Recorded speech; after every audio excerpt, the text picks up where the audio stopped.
नमस्कार, राणीज होममेड डिशमध्ये तुमचं स्वागत आहे। आज आपण बघणार आहे लिंबाचं लोणचं, ते पण झटपट बनणारं। तर चला सुरू करूया।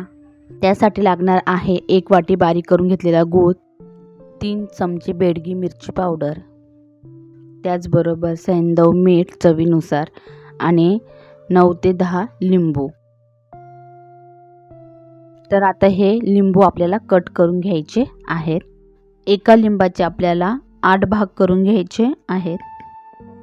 तर अशा प्रकारे कट करून घ्या आणि यामधलं बी आहे ते बी पण काढून टाका।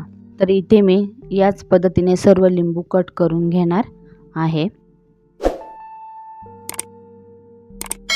तर तुम्ही ते बघू शकता, हे सर्व लिंब आपण कट करून घेतलेली आहेत। कट केलेली लिंब आता आपल्याला एका कुकरच्या डब्यामध्ये टाकून घ्यायचे आहेत अशा प्रकारे। आणि कुकरच्या खाली पाणी घालून घ्या 1 ग्लास आणि त्यावरती हा डब्बा आपल्याला ठेवून घ्यायचा आहे। आणि यावरती एक झाकणी ठेवून घ्या, जेणेकरून कुकरच्या डब्यामध्ये वाफेचं पाणी जाणार नाही।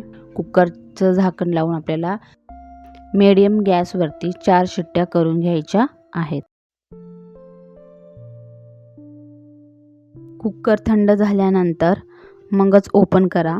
यामधला डब्बा आपल्याला काढून घ्यायचा आहे आणि या डब्यामध्ये लिंबाचा रस आहे तो काढून टाकायचा नाही। गॅसवरती पॅन किंवा कढई ठेवून घ्या, त्यामध्ये हे उकडलेले लिंबू घालून घ्या। जो गूळ आपण किसून घेतलेला होता, मी ते गूळ किसून घेतलेला आहे किंवा चाकूने बारीक करून घ्या। 1 वाटी गूळ यामध्ये घालून घ्यायचा आहे आणि तो यामध्ये मिक्स करून घ्या। तुम्ही इथे गूळ ऐवजी साखर पण घालू शकता।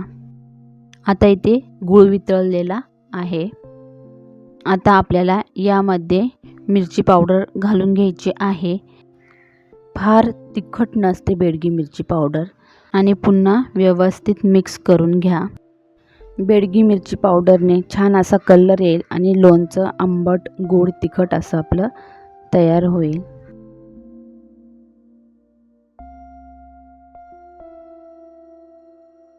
आता यामध्ये मीठ घालून घ्यायचं आहे।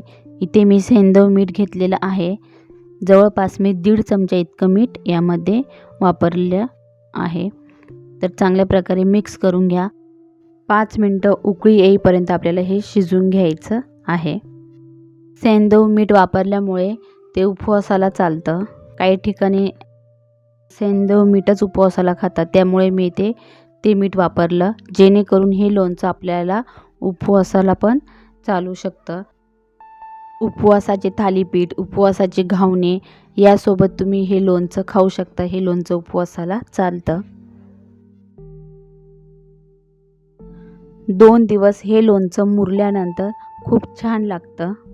पहिल्या दिवशी बनवलं त्या दिवशी थोडंसं कडवट असं लागेल, पण दुसऱ्या दिवशी हे लोणचं चांगलं लागतं। काचेच्या बरणीमध्ये चांगल्या प्रकारे पॅक करून ठेवलं तर 4 ते 5 महिने आरामात हे लोणचं टिकतं। फक्त लोणचं काढताना काळजी घ्यायची की जेणेकरून चमचा हात ओला लागता कामा नये, म्हणजे ते लोणचं चांगल्या प्रकारे जास्त दिवस टिकतं, खराब होत नाही।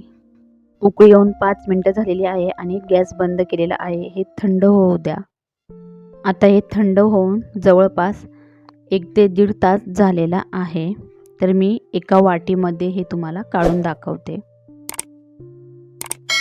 छान असा कलर पण आलेला आहे आणि एकदम मस्त असं दिसतंय हे लोणचं। तर नक्की तुम्ही बनवून बघा। अगदी कमी साहित्यात आणि झटपट असं बनणारं हे लोणचं आहे। खूप दिवसांचं बनवून ठेवण्यापेक्षा 3-3, 2-2 महिन्याचं बनवून ठेवा आणि खा। आणि असेच नवनवीन व्हिडिओ बघण्यासाठी राणीज होममेड डिश चॅनेलला सबस्क्राईब करा। व्हिडिओ आवडला तर लाईक करा, शेअर करा। भेटूया पुढच्या नवीन डिशमध्ये। तोपर्यंत बाय।